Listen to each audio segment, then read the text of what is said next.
గత కాలముగా తిరుపతిలో కూటమి ప్రభుత్వం అధికారంలోకి వచ్చాక జరుగుతున్న భూ కబ్జాలకి అంతం లేకుండా పోతా ఉంది.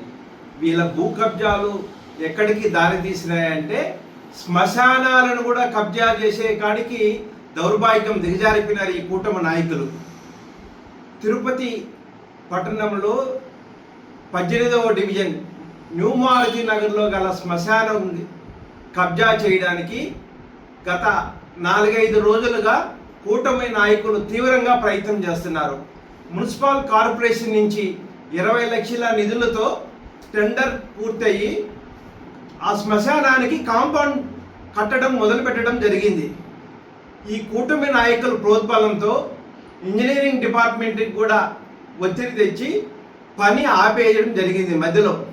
ఎందుకయ్యా బాబు పని ఆపేశారంటే అవతల నుంచి వాళ్ళు ఒక డాక్యుమెంట్ ఎత్తుకొచ్చారన్నా ఆ డాక్యుమెంట్ ప్రకారం సర్వే చేసి మార్చేసి రిమైనింగ్ దానికి మేము కాంపౌండ్ కడుతున్నామని ఇంజనీరింగ్ అధికారులు మాకు సమాధానం చెప్తున్నారు.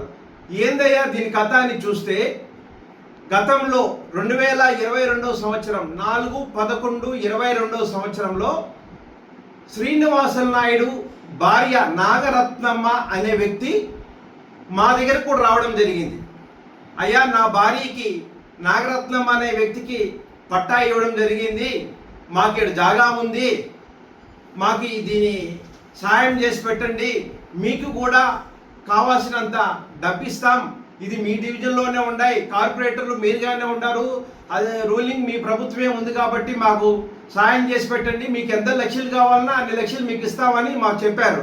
ఆ రోజు ఏందయ్యా నీ బాధ, మాకేం డబ్బులు ఏమి వద్దురా నాయన, మీకు డాక్యుమెంట్ ఒరిజినల్ ఉండి మీ సైట్ కరెక్ట్గా ఉంటే ఖచ్చితంగా మేము సహాయం చేస్తాం, మా డివిజన్లో మేము ఎవరి దగ్గర కూడా ఎలాంటి డబ్బులు మేము తీసుకోవట్లేదు, మాకు అలాంటి సాంప్రదాయం మా దగ్గర లేదయ్యా బాబు, మా ప్రభుత్వం కూడా ఎలాంటి అవినీతి చేయట్లేదు, మీకంటే మీకు ప్రభుత్వం పార్టీ ఖర్చులు కూడా ఇస్తామయ్యా అన్నాడు. నీవేమి ఇవ్వద్దు, నీకు కావాల్సిన డాక్యుమెంట్ ఏదైనా ఉంటే మున్సిపల్ కమిషనర్ గారికి అప్పుడు నువ్వు రిక్వెజేషన్ పెట్టుకోయ్యా అని చెప్పాం.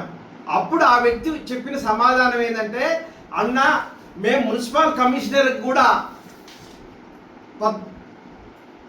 4/11/22 అప్పటి మున్సిపల్ కమిషనర్ కూడా రిక్వెజేషన్ ఇవ్వడం జరిగింది అన్న.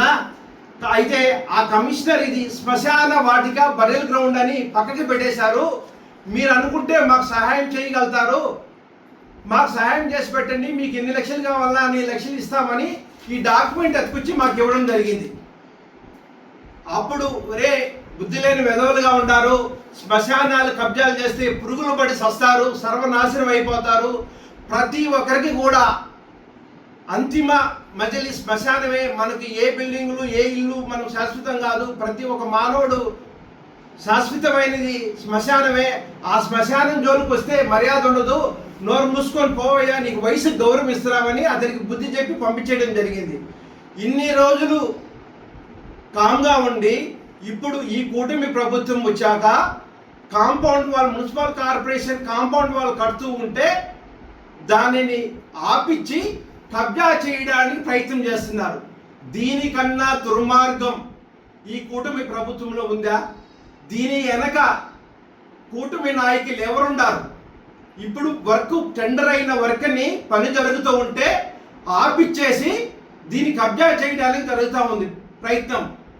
గతంలో ఎమ్మారపల్లి పంచాయతీ ఉన్నప్పుడు 2005లో ఈ శ్మశాన వాటికి టెండర్ కలిసి అప్పటి పంచాయతీ గ్రామ పంచాయతీ ఈవో కాంపౌండ్ వాళ్ళు కూడా పంచాయతీ ఆధ్వర్యంలో వర్క్ చేయడం జరిగింది. అది కాలక్రమేణా ఆ శ్మశానం వాటికి కాంపౌండ్ పడిపోయి దెబ్బతింటే ఇప్పుడు మా కౌన్సిల్లో మాకు కౌన్సిల్ దీన్ని 20 లక్షలతో టెండర్ పిలవడం జరిగింది, వర్క్ కూడా మొదలు పెట్టడం జరిగింది. వర్క్ మొదలు పెట్టాక పిల్లర్లు వేస్తూ ఉంటే మళ్ళా ఈ డాక్యుమెంట్ ఎత్తుకొచ్చి ఇప్పుడు ఈ కుటుంబ నాయకులు అధికారుల మీద ఒత్తిడి చేసి పని ఆపించడం జరుగుతూ ఉంది. దీనికన్నా దుర్మార్గం ఏమైనా ఉందా?